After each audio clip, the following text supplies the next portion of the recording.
When we began the theatre back in 1988, I remember that we wrote out the mission to be to perform Irish and Irish American plays performed professionally with a native understanding. I came to New York to be a great star of the stage and screen.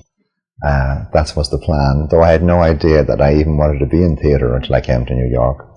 And I just happened to be in a bar one night where somebody didn't show up for a technical rehearsal, and it was a small role in Brian Friel's The Freedom of the City, and all I had to do was to go over and give evidence in court. And I didn't even have to learn my lines, so I went over and I got the bug. I love to act, and I love to direct, and I love to produce, so I get to do all three things throughout the year. I probably do one play a year acting and direct one, and then produce them all. We get scores of plays every week from Ireland and from Irish American, and so we read them. We read them all. It's always an eternal question about what shows to put on and which ones you think are going to resonate with a New York audience. Actually, if I found one thing out over the 26 years of producing them, is that you shouldn't think about that too much. Because if you just go and do it, and people, if it's true, if it has a ring of truth to it, people are going to respond to the truth of it, even if they don't necessarily fully understand.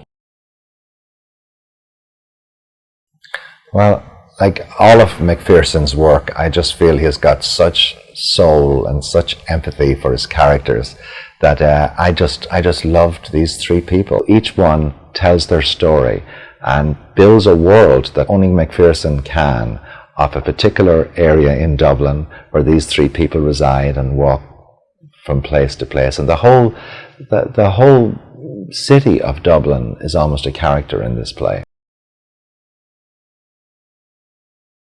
Well, we're great pals with its founder, George Hesland. George has worked with us quite a bit over the years, and we actually feel extremely proud of George for what he does. He brings an enormous amount of people together for that, and spotlights them where otherwise it may not happen. So we're always very glad to work with George and to be a part of First Irish.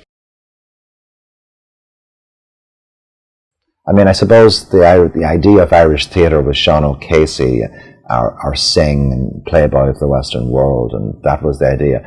With young playwrights like Conor McPherson, who's had huge mass appeal with plays like The Weir, and they're small, gentle plays, just full of humanity and compassion, and not necessarily plays that are, have a stereotype Irish person who's either a drunk or a politician, but just some regular people, and it's fantastic to see that on the stage.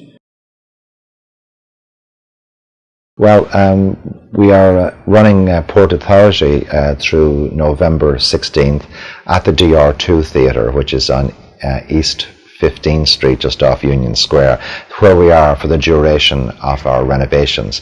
And we're also coming up this season, we're doing the New York premiere of a show called A Christmas Memory, a musical based on the Truman Capote short story. And that'll be followed by the great Irish classic Da by Hugh Leonard. We expect to be back in our new space in 2016, so we'll be just there in time to celebrate the centenary of the 1916 Rising, which we have many plans of many plays, and we've been submitted many plays about that particular time in history. So when we come back, we will continue to do a lot of what we were doing, because we never close at the Irish Rep. We're there 365 days of the year almost, except for Christmas Day, which we let people have off.